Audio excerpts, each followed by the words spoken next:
Alright, morning. It's Monday morning. I hope everybody had a nice Christmas. I've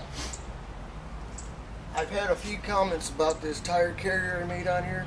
I deleted some of the first parts only because they weren't getting many hits, and I left, I think, just the last part showing it completed. So a lot of people want to know what happened to part 1, part 2 and all that. Well, so it's just a trailer, hub, and spindle. Works out real good. It's all greased. It's roller bearing. Is it strong enough? Well, it holds a tire and 10 gallons of fuel. It is pretty damn heavy. And you got this set up here. This here, I use lighter steel here because there's more of it. This is for this A-frame here. This is, I believe I used 3/16 steel for this part. And I also made it removable. I got bolted on here in 3 bolts. This way if I want to take the whole thing out to lighten up the load, I can do that. Just take the whole thing off, and the gas can holders come off too. It's got a bolt on there, 1 bolt come off. Anyway, since the swing arm is so heavy, alright, I didn't want the tire to be supported just by that hinge. I mean, the only time it's actually riding on this hinge right here is when it's open. When it's full open like that. As you can see, it's good, okay? I don't want that thing breaking going down the road, but when it's in closed position, first of all, it's going to lock in here in my door lock, my locking mechanism. I'll give you a close-up of that. But it's also riding on the bumper. I got these little tabs right here. So it's distributing the weight not only on the hinge here, but also along the whole bumper. And the latch is just latching it in there. I also got these stops right here. See these little plates? These are just some 1/4-inch seal plates, square washers, welded on there. And I also got some polyurethane bump stops right here. They just screw in. I drilled and tapped them, and they fit in there just right. So when it closes nice and tight. That, it's closed. It's not even loose. I mean, that's about all it's going to do right there. It is, like I said, resting on these little pieces of steel there. It's resting on the bumper. Also, just for safety's sake, I got these pins. These are the original pins I had. The original pins I paid a lot of money for. Well, not a lot, but they weren't cheap. They had a little T-handle, and they had a little button you press. And they had these little balls that come out the side here. They fit in, and once you let go, they lock in. You can't pull them out. Those are real good, but I took them off somewhere. I set them on the bumper, and apparently I drove away with them sitting on the bumper, so they're sitting on the side of the road somewhere. These are just for safety. These things go all the way through the bumper. They go through the swing arm and through the bottom of the bumper. So, as you can see, I got 2 holes, 1 on each end of the bumper. See how that goes through? Right through there like that. And I'll put my little pin through the bottom there, little, shit, what do they call that? Something like that. So 1 on that side, 1 on that side. If something should break. Like I said, if this weld should break, or the spindle should break or something, it's not going to fall off and bounce down the road and kill somebody. The bumper brackets, I'm using the factory bumper brackets. I just cut them and welded them back up and put a I'm a little slow today for some reason. I gusseted them. I gusseted them.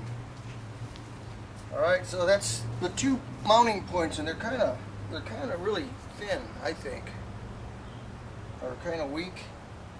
I'd expect some bigger brackets than that on the factory bumper, but that's what they came with. So, what I also wanted was these deals here. So, I looked at Northern Tool Supply. They sell the Hitch Receivers, I think up to 36 inches long.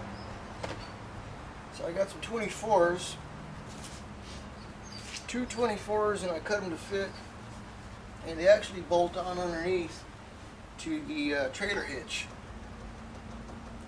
So they're welded up to my bumper, and then they're bolted onto the trailer hitch. So I got 4 tie-in points to the frame. These grade 8 bolts, and I just bought these things here, these plugs with the bow shackles, D shackles people call them. And so far everything's working out just fine. Okay, this is what my ends look like, okay? 16th plate. Got that little 45 taper on there. This end over here, I had to cut this and fit it up real nice. But first I had to put the lock in there, the locking mechanism. See that?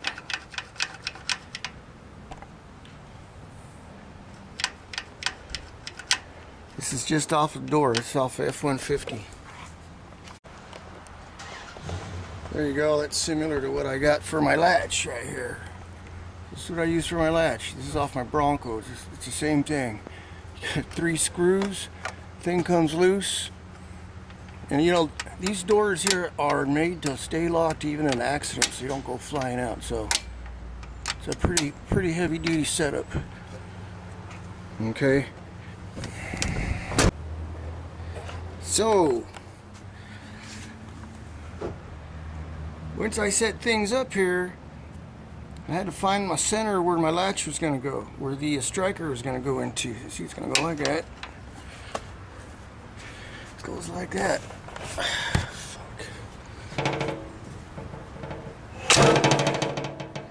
There, it's locked in. Hit this button, just like opening your door. Got to push the button to open the door, you know. You ever drive around with your car door partially open? And it still won't open, but it's not completely closed. That's what's good about these latches. See, it's loose. It's loose, but it won't open. You got to hold the button down. Actually, this button is just connected to the mechanicals linkages in there that are used to open the door, to the door handle. And then this thing here, this is just a all-thread rod coupling. And it worked out fine. And this thing here I just made up. I forgot what I used, but it's welded on the top. So it pretty much takes 2 hands to open. Here's a close-up of those little blocks I made. You can see the rusty spots where they actually set the hub. This is the flange where your bolts, the flange goes out and you get the 5 bolts for your wheel. But what else is there to this? Like I said, I made the actual wheel mount adjustable with these U-bolts. These are U-bolts from a trailer. Went down to the Ben Low trailer supply over here. And these are trailer leaf spring or trailer axle U-bolts. So you loosen these up and you can adjust it for which size tire you got.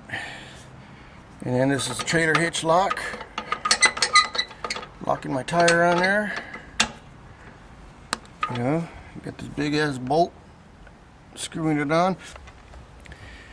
So I think that's about it. Oh, another thing. To support the tire, this tire isn't supported by the clamp on here. You know, it's just a bracket with a big ass bolt. I think it's a 1-inch bolt, 1x6. It's also supported by these pipes right here. So I can actually have somebody give me a hand and we'll pick it up, set it on the pipes, then I can put the bolt in there to strap it on. And these are removable too. I just unscrew these when I want to take the whole thing off. And all that's left would be the swing arm. Everything else can be removed. Get it?